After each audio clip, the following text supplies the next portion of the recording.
Hello and welcome to the fourth in my series of presentations on the conflict between science and creationism.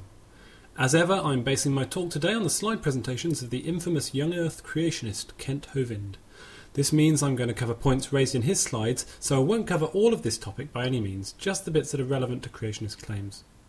Lots of these arguments are dealt with in the wonderful archive on talkorigins.org. Please search for their extremely detailed site and read their much more thorough rebuttals of these claims.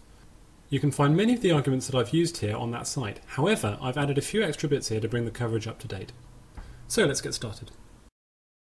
A huge range of chemical elements are to be found on Earth, from the very lightest to the very heaviest.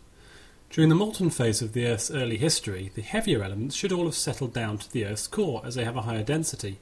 This is just like how if you get a container full of heavy objects and light objects, when you shake it you'll find the heavy objects fall to the bottom and the lighter ones rise to the top. However, when we look at the Earth, we find quite a lot of heavy elements near the crust, elements like uranium and plutonium as well as gold. So how did they get there? Well, the first question to answer here is, where did the heavy elements come from in the first place? This question actually has a fascinating answer. The only elements created in the Big Bang were hydrogen, helium and a small amount of lithium. Everything else has been forged in the heart of massive stars as they undergo nuclear fusion. I covered that topic in the last presentation on astronomy. This means that much of the matter that makes up you and me was literally formed in the cores of stars that exploded before our sun was ever born. We are, as the late great astronomer Carl Sagan once put it, stardust. In fact, as you look at populations of stars in our galaxy and beyond, the older stars have decreasing metal abundance, that is, a smaller quantity of heavy elements in them. This is all because successive generations of massive stars have forged new heavy elements, exploded and then distributed these elements throughout the galaxy to be incorporated in the next generation of stars. So the very oldest stars have almost no metals in them at all, whereas the youngest ones in general have the most. Our sun was no exception to this. The cloud of gas that initially condensed into the solar system had a range of heavy elements in it, which ended up in the planets and asteroids that we see today. When the Earth was very young, it was still molten and its inner parts were flowing, rather like the molten rock inside our planet still does. So why don't we see all heavy elements in the Earth's core? The answer is simply this.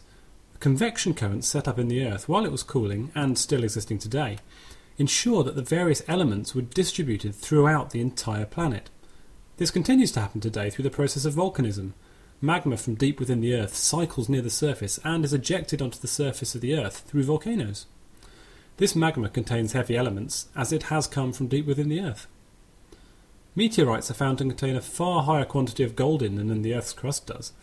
Because the Earth was formed from the same stuff as the meteorites, we can assume that the low abundance in the crust is compensated by a much larger abundance deeper down towards the core. One scientist has estimated that if you gathered all the gold deep within the Earth and spread it out over the Earth's surface, it would form a layer half a metre deep. Are the planets cooling too rapidly? Jupiter and Saturn are both losing more heat per second than they gain from the Sun, so they are both cooling overall, but how long could they have sustained this rate of cooling?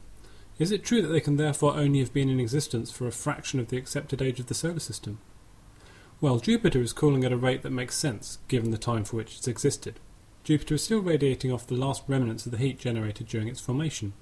Jupiter is a huge ball of gas, rather like the Sun, but as it's 1,000 times smaller than the Sun, it never kick-started nuclear fusion in its core when it collapsed. It's probably 70 or 80 times too small for that. However, it did still generate a lot of heat when it was forming, because the cloud of gas collapsed under gravity, and that gravitational energy was transformed to kinetic energy and eventually to heat. Indeed, that process is continuing today, with energy being generated by the very slow gravitational contraction of the planet's inner layers. So, although Jupiter is radiating away energy, it is also generating heat in its core, and together these processes explain its current temperature. However, these simple explanations don't work for Saturn, the ring planet. Saturn looks like it's cooling off too rapidly. The explanation for this is that it's gaining heat through helium precipitation. Helium in the outer atmosphere is raining down to the inner layers of the planet, and thereby transferring its gravitational energy to the planet itself. This process ties in nicely with the measurable lack of helium in the outer layers of Saturn's atmosphere, which is exactly as predicted by the theory. How old are Saturn's rings? For a long time it was believed that Saturn's rings could not have been older than 100 million years. This is because the particles in the rings show certain properties that could only be the case given a fairly young age. However, much more recent observations from the Cassini probe from 2004 onwards have shown us that this isn't in fact the case. The reason why the particles appear young is because the particles seem to accumulate together within the ring system, forming smaller planet-like bodies, and then breaking down again, therefore recycling material in a continuing process. So the particles, far from being the remains of a disintegrated comet or moon, could well be left over from the planet's formation nearly 4.6 billion years ago. Hydrogen and helium are the lightest and second lightest elements in the universe. Almost all of the normal matter in the universe is composed of just these two elements, including almost all of most stars and the gas giants such as Jupiter and Saturn. Jupiter and Saturn are almost entirely hydrogen with a bit of helium, and almost nothing else, as a percentage of the total mass at least. The Sun is overwhelmingly composed of hydrogen too. However, the other planets, Earth, Mars, Venus and Mercury, they have almost no hydrogen or helium in them at all. Why might that be? Recall that these are the two lightest elements. In a gaseous nebula where heat exchange is possible, all molecules have roughly the same energy. But as hydrogen and helium are much lighter than the other elements, that means that they move much faster. This fact means that it was much harder to pull them into any type of planetesimal in the early forming solar system. The only planets largely composed of light elements are the four largest, that is, Jupiter, Saturn, Uranus and Neptune. Uranus and Neptune, the two smallest gas giants, are still 15 and 17 times larger than the Earth respectively, and the considerably larger gravitational well in which they formed meant that they were able to grab and hold on to much more hydrogen and helium. Then, even after the sun started shining, they were still able to grab even more of the gases before they were finally expelled from the solar system. The Earth, with its relatively feeble gravitational pull, was unable to hold on to much of these gases, having almost no helium today, though it still contains a small amount of hydrogen, mainly in water, which makes up around 1.4% of the Earth's total mass. For the inner planets, they couldn't even hold on to this hydrogen, as the water boiled away long ago. Ultimately, being close to the heat of the Sun makes it even harder for planets to hold on to these light gases, and hence Venus and Mercury have essentially no hydrogen or helium left. Is the Moon moving rapidly away from the Earth? The argument goes that the Moon is receding at such a high rate that it could not have been doing so for the 4 billion plus years of which it's existed, and therefore that it isn't really that old. However, this argument makes two massive blunders. Firstly, it assumes that the Moon has always been receding at the current rate. In fact, studies show that the rate of recession was substantially lower in the earlier history of our planet, including a study by Williams in 1990. These studies use very cool science and build on the fact that the Moon causes tides, and the growth rates of several organisms are related to the number of high tides in any year. Secondly, the rate of recession is usually quoted incorrectly. As science has tackled this problem over the years, the measurements have become increasingly accurate, and the measured recession rate has dropped. The currently accepted rate is somewhere around 3.8 centimetres, or about 1.5 inches, per year, which doesn't pose a problem at all for an age in the billions of years.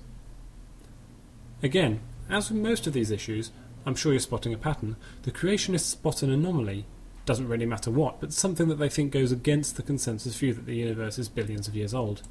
They don't bother investigating it, they just leave it there with no further analysis and say that science is obviously wrong. However, in each of these cases, the answer isn't actually that hard to find if you can be bothered to look. But of course, this shows the underlying flaw of the creationists, that they're simply not interested in the truth. They just want to find things that allow them to continue in their comfortable delusion. Note that none of the complaints I've covered in this talk so far, even if they had any merit to them at all, could bring the age of the solar system down to the thousands of years that they claim to be the absolute maximum age of all things. The Earth's magnetic field is a complex system, which is, even now, still not fully understood. Measurements taken decades ago claim to show that it was exponentially decaying and that therefore it must have been extraordinarily high just a few thousand years ago. If you follow the trend backwards, that is. Most of this argument comes from a paper by creationist Thomas G. Barnes, published in 1973, based on measurements taken between 1835 and 1965 by a range of different scientists under different conditions and with different apparatus. Yet another up-to-date reference, I see. This is an example of several kinds of logical fallacy. Logical fallacies are types of argument that are not logically correct, where someone takes a set of premises and, using false logic, derives a conclusion that simply does not follow. So what logical errors did the creationists make here? Firstly, and most importantly, they assume that you can extrapolate current trends backwards. In the case of the Earth's magnetic field, this is not the case, as, for example, it's known to suffer complete reversals every 250,000 years or so. The trick of extrapolating trends is a common one in creationist literature. If you heard my earlier talk on astronomy, you'll remember the example of stars shooting out of globular clusters. Secondly, Barnes was assuming that you can fit an exponential curve to very sparse data, which simply aren't sufficient to allow this level of confidence. Longer-term studies, including those involving measuring of rocks of known ages, show that the Earth's magnetic field strength fluctuates considerably over time. You could quite easily also fit an oscillating model to the data in the paper that Hovind references, and it's worth noting that even in the original paper that he mentions, the data was shown without any kind of estimated measurement error, which is always a red flag in these cases. Is an exponential decay really a sensible first guess? True, exponential decay is seen in simple magnetic systems, but so is an oscillating magnetic field strength. Thirdly, the paper assumes that the dynamo component measured in these experiments is the only component of the magnetic field, which isn't the case either. In fact, the magnetic field is extremely complex and consists of several different components. One can be reducing while others increase, and the total field strength remains the same.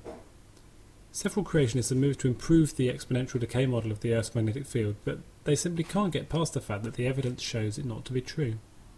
The modern scientific understanding of the Earth's magnetic field is that it's generated by a dynamo effect within the Earth. And this dynamo effect is well studied and well supported, and although it's not 100% agreed on by all scientists, it enjoys a fairly strong level of agreement. Computer models are able to explain this field partly, and soon they'll be able to get a very clear picture of exactly how the Earth's magnetic field is generated. The Earth is being continually showered by a thin covering of dust from space. Various measurements have been taken of this dustfall and have come to very different conclusions. The paper most commonly quoted by creationists is by Hans Petersen, dated from 1960. The figure he derived was massively wrong by a factor of about 1,000. Instead of the 39,000 tonnes per day that Petersen claims to have measured, the accepted value today is around 30 to 40 tonnes per day across the entire Earth. This has been known since 1972.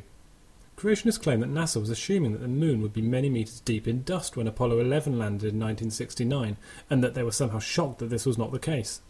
The argument goes that the Moon has such a shallow layer of dust because it's very young and hasn't had the chance to accumulate much of a covering.